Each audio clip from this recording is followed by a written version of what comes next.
Of old there was Sauron the Maya, whom the Sindar in Beleriand named Gorthaur. In the beginning of Arda, Melkor seduced him to his allegiance, and he became the greatest and most trusted of the servants of the enemy, and the most perilous, for he could assume many forms, and for long, if he willed, he could still appear noble and beautiful, so as to deceive all but the most wary. Or he could be the Zaragon ripoff.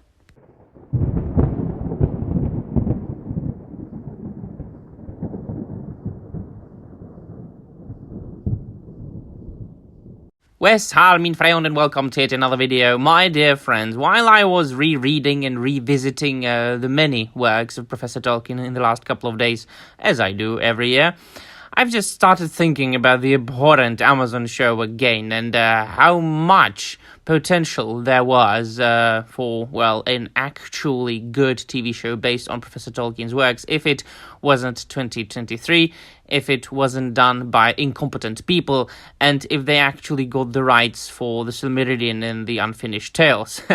And of course, then, I stumbled upon an article with news concerning the Rings of Power, the second season, in which they said that in the second season there will be, of course, Halbrand again, and that he will be wounded, and that he will be portrayed by two actors, and that it's just not important at all. The important thing is that they are trying as much as possible to get around the fact that they don't have the rights for the Silmarillion and the Unfinished Tales. They only have the rights for the appendices, in which the name Anatar is not mentioned. The name Anatar is the name that he took upon himself in the Second Age, when he was trying to seduce the good people and elves of Middle-earth and rule over them, the Lord of Gifts. And then, of course, he taught them many secrets and many skills, among them the creating of the powerful rings of power. And then, in secrecy, he created his own ring, and to rule over them all. Well, he really did not do that well with elves, because they realized that he created the One Ring and that he wants to rule over them. And it is all very beautifully and extraordinarily written that you just lose yourself in the book when you are reading it, whether it is the Silmarillion or the Unfinished Tales. But then you think about all the people who have never had the chance of reading it and who experience this story through the lenses of Prime Video for the first time, and you have to feel sorry for them. You can't really stay angry at people who have never read the books and are enjoying or seeing, not necessarily enjoying, the Rings of Power. And then, of course, I thought to myself, why not make a short video about what really happened in the book? So I want to demonstrate what really happened very shortly, very briefly, very simplistically in the Silmarillion and the Unfinished Tales by reading out two short passages from the Silmarillion and the Unfinished Tales, respectively, that described the time frame, more or less, that we were able to see in the Rings of Power, and what really did happen according to the works of Professor Tolkien and what he really wrote, because we have heard enough of, Tolkien never specifically mentioned, right, as they like to say all the time. So please do enjoy those two short passages, the first one from the Silmarillion, the second one from the Unfinished Tales, and I hope these two short passages, for those of you who have never read the books, will make you want to read them, go buy them, and enjoy them for yourselves in the form that, well, they have always been intended. And so, yeah, enjoy. Thank you very much for watching.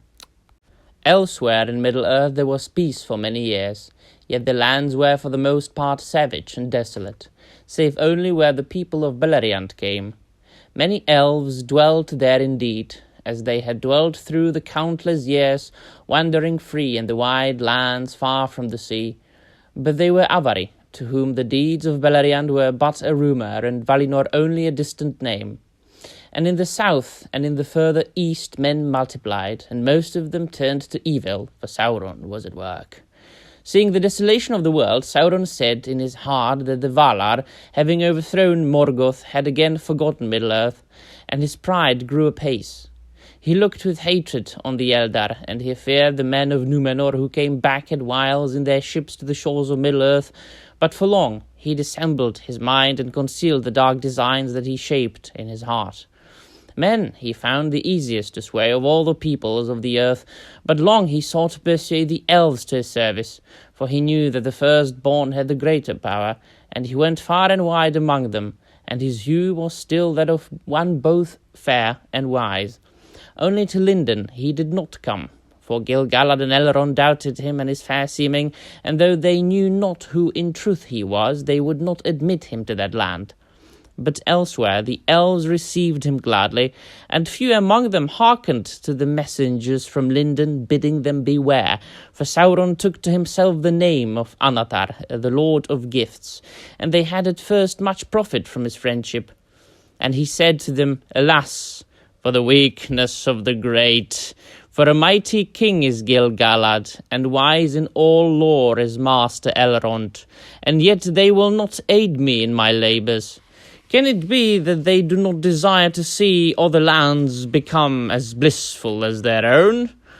But wherefore should Middle-earth remain forever desolate and dark, whereas the elves could make it as fair as Erisea, nay, even as Valinor? And since you have not returned thither, as you might, I perceive that you love this Middle-earth, as do I. Is it not then our task to labour together for its enrichment, and for the raising of all the elven kindreds that wander here untaught to the height of that power and knowledge which those who are beyond the sea?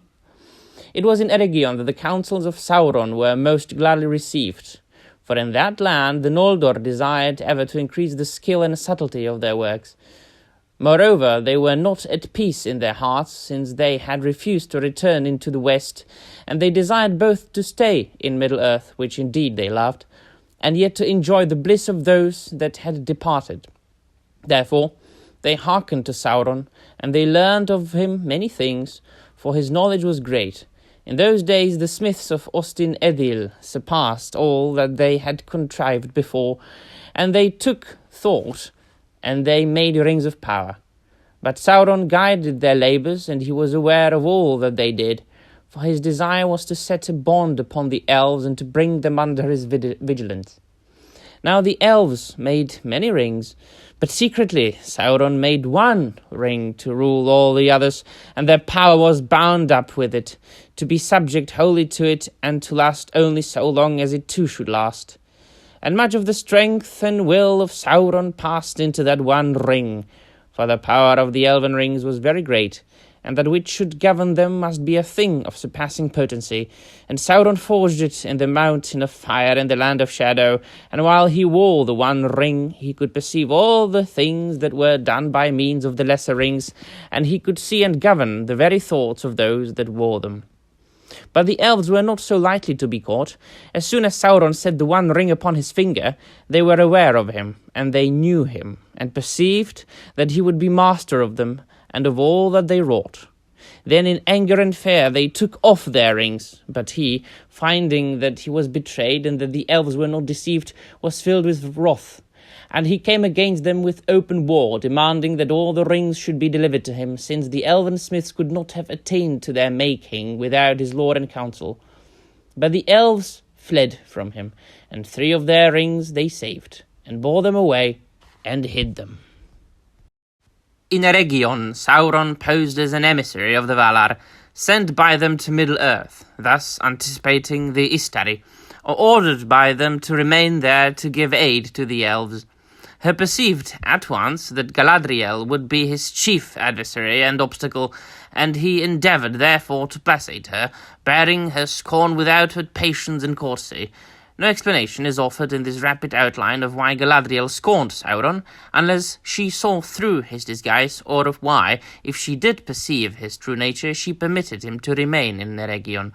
Sauron used all his arts upon Celebrimbor and his fellow smiths, who had formed a society or brotherhood, very powerful in Eregion, the Gwaith I Myrdain, but he worked in secret, unknown to Galadriel and Celeborn. Before long, Sauron had the Gwaith I Myrdain under his influence, for at first they had great profit from his instruction in secret matters of their craft.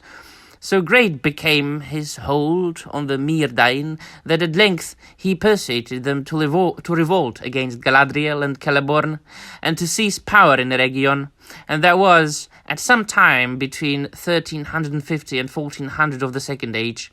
Galadriel thereupon left Eregion and passed through Khazad-dûm to Lorinand, taking with her Amroth and Celebrian. But Celeborn would not enter the mansions of the dwarves, and he remained behind in Eregion, disregarded by Celebrimbor. In Lorinand, Galadriel took up rule and defense against Sauron. So as you can see, my dear friends, there is a clear difference between the version of the texts written by Professor Tolkien and the knock-off versions from Wish by Prime Video. So, first and foremost, Galadriel was with Celeborn and Celebrian, her daughter, from the very beginning. They were not separated at the time of, when the Rings of Power really should be said, quote-unquote. And also, she did not for 1 second thought of letting Anatar fool her and sway her to her side.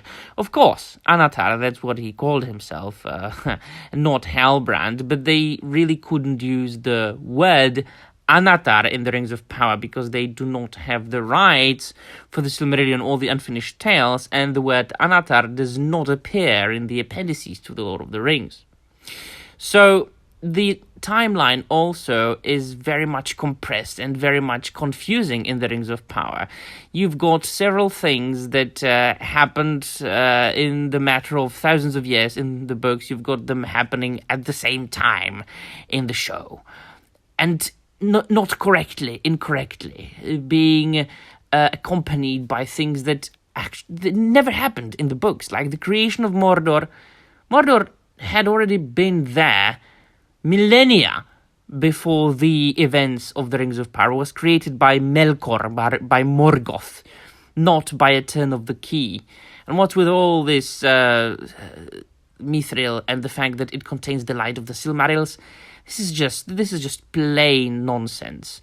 But the important thing here is that you can clearly see what they tried to do. They tried to hint upon these matters, these events that happened in the books, and tell them, well, in a very confusing way, that it doesn't really resemble it, because they couldn't really adapt these texts that I have just read. Now, the question is, why to do it in the first place? If you can't do it properly, why do it at all? Well, that's my question. Now, of course, the result is then a disaster, and the fact that, and we have that confirmed now, that the show has been losing audience, and that the show actually lost, and I've made a video about that, lost more than 60% of its audience after the first couple of episodes, because it was so bad. There you go, Prime Video. Well, you sow what you know how it goes. Alright then, let me know in the comments down below what you think. That will be all. Thank you very much for watching, and I'm out of here.